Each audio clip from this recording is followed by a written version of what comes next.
오늘 함께 나눌 주제는 헌금은 어떻게 해야 할지에 대해서 교회에서 사실 좀 난감한 주제 중에 하나인데 이 부분들을 함께 나누어 보려고 합니다. 결국 우리가 헌금이라는 것은 하나님께 대한 우리의 마음을 고백하는 신앙의 일종인데요. 근데 이것을 다양한 이단들은 좀 특징을 달리합니다. 먼저 이 이단들은 어떻게 하냐면 먼저 재산을 좀 약탈하거나 또 그 재산을 통해서 본인들의 이익을 추구하는 것을 보게 됩니다. 재산 약탈은 사교 집단의 가장 큰 특징인데요.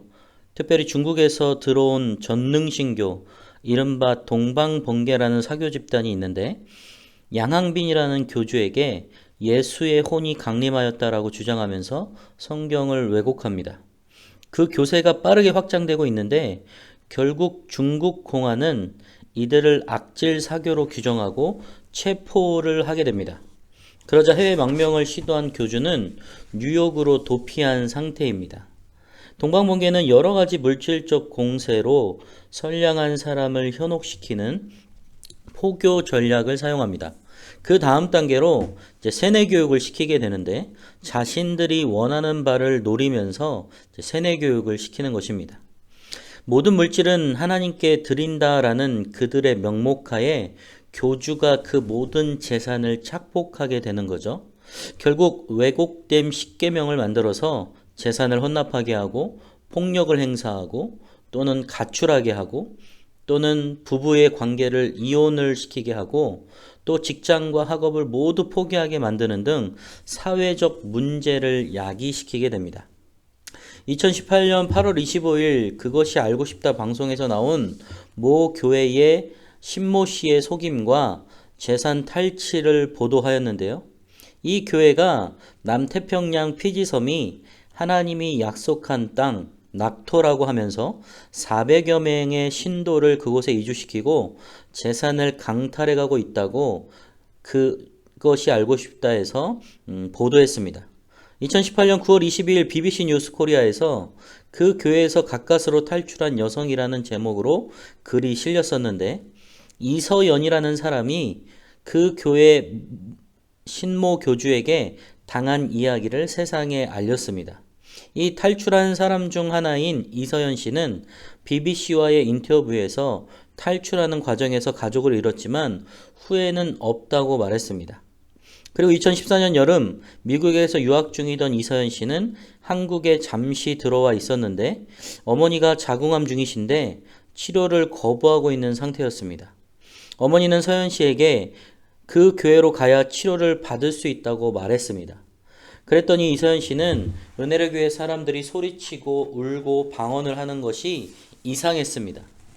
그래서 신모 교주는 종말에 대해 설교하고 있어서 어머니에게 광신적인 종교 집단인 것 같다고 말했습니다. 그러나 어머니는 아무런 대꾸도 하지 않았어요. 다시 미국으로 돌아간 서연 씨는 어머니가 여전히 병원 치료를 거부한다는 소식을 들었습니다. 어머니께서 서연 씨가 대학교를 그만두고 한국으로 돌아오면 치료를 받을 것 같다라고 말씀하셨습니다. 과거 아버지를 암으로 잃은 이서연 씨는 어머니를 위해 학교를 그만두고 한국에 돌아왔습니다. 그리고 어머니는 수술을 받은 후 서연 씨에게 회복을 위해 피지섬으로 이주하고 싶다고 말했고 꼭 딸인 서연 씨와 함께 가야 한다라고 말했습니다. 그것이 정교한 계략인 줄 서연 씨는 미처 몰랐습니다.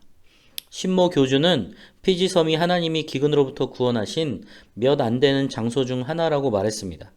서연 씨는 이 단체를 이끄는 지도부는 얼마나 많이 기부했는지에 따라 결정됨을 알게 되었습니다. 은혜의 교회 그 모 교회 지도자들은 신도들이 재산을 팔고 직장을 그만두고 친구들과 연을 끊게 만들었습니다. 신 씨는 신도들의 여권을 압수하고 강제 노동을 시켰고 노동 중 가혹한 구타에 시달린 사람들은 죽기도 했습니다. 서연 씨가 피지섬을 떠나기 하루 전 그녀의 노트북과 여권이 없어졌습니다. 다행히 가는 길에 경찰의 도움으로 대사관에서 임시 여권을 받게 되었습니다. 신옥주 일당은 대사관까지 쫓아왔지만 대사관 직원들의 도움을 받아 탈출할 수 있었습니다. 이단들은 신도들을 세뇌시키고 그들이 가지고 있는 재산을 갈취합니다. 그런데 여호와 하나님은 헌물과 제물을 가지고 오지 말라고 말씀하셨습니다. 이사야 1장 11절 14절 말씀은 여호와께서 말씀하시되 너희의 무수한 제물이 내게 무엇이 유익하뇨? 나는 순양의 번제와 살찐 짐승의 기름에 배불렀고 나는 수송아지나 어린 양이나 순염소의 피를 기뻐하지. 이사야 1장 11절 14절 말씀을 계속해서 봉독하면 너희가 내 앞에 보이러 오니 이것을 누가 너희에게 요구하였느냐? 내 마당만 밟을 뿐이니라. 헛된 재물을 다시 가져오지 말라. 분향은 내가 가증히 여기는 바요. 월삭과 안식일과 대회로 모이는 것도 그러하니 성회와 아울러 악을 행하는 것을 내가 견디지 못하겠노라. 내 마음이 너희의 월삭과 정한 절기를 싫어하나니 그것이 내게 무거운 짐이라. 내가 지기에 곤비하였느니라. 너희가 손을 펼 때에 내가 내 눈을 너희에게서 가리고 너희가 많이 기도할지라도 내가 듣지 아니하리니 이는 너희의 손에 피가 가득함이라. 창기의 번돈과 개 같은 자의 소득은 아무 서원하는 일로든지 내 하나님 여호와의 전에 가져오지 말라. 이 둘은 다 내 하나님 여호와께 가증한 것임이니라. 하나님의 백성의 손에 피가 가득하였기 때문에 헌물과 제물을 가져오지 말라고 말씀하셨습니다. 그리고 신명기에서 주님은 제물 자체보다 누가 어떤 제물을 드리는지 더 관심이 있음을 알려주셨습니다. 창기의 번돈과 개 같은 자의 소득은 받기를 원하지 않는다라고 말씀하셨어요. 그러나 말라기에서는 하나님은 온전한 11조와 봉헌을 가져오라고 말씀하십니다. 만군의 여호와가 이르노라 너희의 온전한 11조를 창고에 들여 나의 집에 양식이 있게 하고 그것으로 나를 시험하여 내가 하늘문을 열고 너희에게 복을 쌓을 것이 없도록 붙지 아니하나 보라. 만군의 여호와가 이르노라 내가 너희를 위하여 메뚜기를 금하여 너희 토지 소산을 먹어 없애지 못하게 하며 너희 밭의 포도나무 열매가 기한 전에 떨어지지 않게 하리니 너희 땅이 아름다워짐으로 모든 이방인들이 너희를 복되다 하리라. 만군의 여호와의 말이니라. 하나님께서 온전한 11조를 가져오는 자에게 주실 축복을 말씀하고 있습니다. 첫 번째는요, 메뚜기를 금하여 토지 소산을 먹지 못하도록 하고, 둘째는 밭의 포도나무 열매가 기한 전에 떨어지지 않게 하시고, 세 번째는 땅이 아름다워지고 모든 이방인들이 복되다고 할 정도가 된다고 말씀하셨습니다. 이런 헌물은 진정한 감사에서 나와야 하는 것입니다. 시편 50편 23절에 시편 기자는 이렇게 고백합니다. 감사로 제사를 드리는 자가 나를 영화롭게 하나니 그의 행위를 옳게 하는 자에게 내가 하나님의 구원을 보이리라. 11조와 헌금 생활은 자발적인 은혜에 감사하는 것입니다. 저도 사실 하나님을 깊이 만나지 않았을 때에는 매달 내가 가지고 있는 통장의 잔액이나 또 현실적인 그 부분에 대해서 늘 걱정하고 고민했습니다. 늘 집안 형편이 어려웠고 집안 형편의 여러 빚으로 인하여서 몇 달을 손으로 계산하고 또 머릿속으로 생각하면서 카운트하는 것이 제 일상이었습니다. 왜냐하면 그렇게 하지 않고는 도저히 버틸 수 있을 수 없기 때문이었죠. 결국 제가 하나님과의 신뢰관계와 신앙적 친밀한 관계 가운데서 놓치고 있었던 것이 있었습니다. 무엇이냐면 결국 나의 모든 것을 주관하시고 나의 재정을 책임져 주시고 나의 모든 것을 담당하시는 분이 바로 하나님이라는 사실을 잊고 있었던 것이죠. 결국 내가 자발적으로 하나님 앞에 나아가지 못하고 또 하나님께 온전히 드리지 못하는 모습을 보면서 결국 나의 마음에 인색함이나 억지 같은 또 하나님 앞에 온전히 드리지 못하는 그런 마음들이 있다라는 것을 발견하게 되었습니다. 그리고 오히려 나의 현실적인 부분을 뛰어넘어서 하나님께 감사함으로 드리는 마음들을 조금씩 주시기 시작했습니다. 사실 어떤 목사님이 저에게 그런 말씀하셨습니다.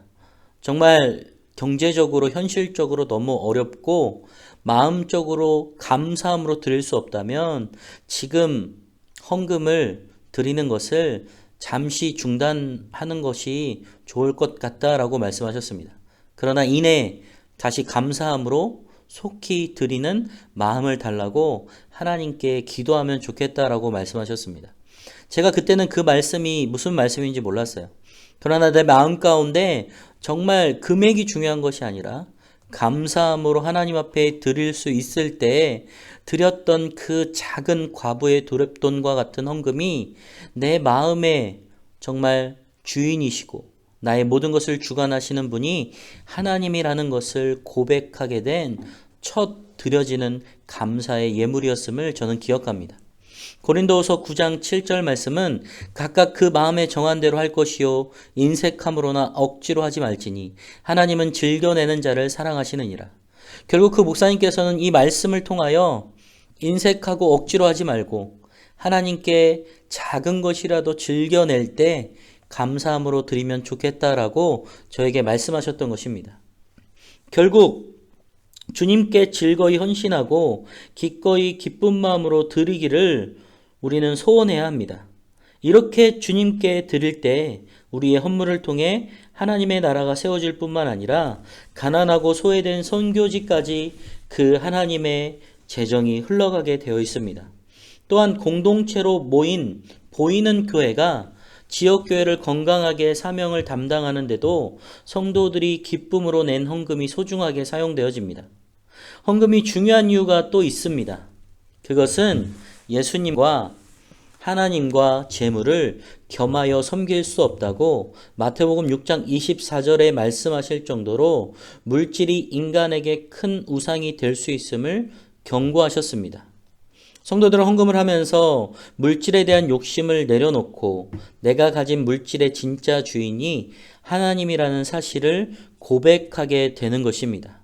결국 헌금은 하느냐 마느냐, 많이 하느냐, 내가 얼만큼 했느냐, 그것이 중요한 것이 아니라 내 마음 가운데 정말 진짜 주인이 누구인가, 나의 모든 것 되시고 나의 모든 소유를 주관하는 분이 누구이신가, 그 문제가 해결될 때 비로소 내 마음의 주인이 하나님이라고 고백하며 하나님이 주신 모든 소유가 나에게 주신 감사함으로 여기며 하나님 앞에 즐거이 드리는 그 작은 헌물이, 작은 헌금이 진정으로 하나님께서 기뻐 받으실 뿐만 아니라 그 헌금을 통하여 하나님의 나라를 세우시고 또 정말 가난하고 소외된 또 주님을 알지 못하는 자들에게 복음이 흘러가는 생명을 살리는 그러한 일들을 우리를 통해서 역사하신다라는 것입니다.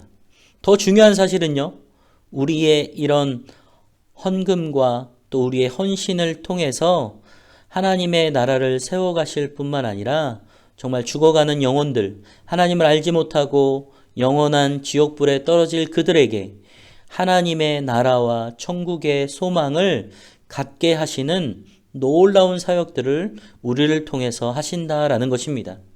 결국 이것은 우리가 선택하고 또 우리가 마음으로 즐겨내며 또 감사함으로 드릴 때 진정한 교회의 주인 되시는 하나님께 드릴 수 있는 마음이 생길 줄 믿습니다.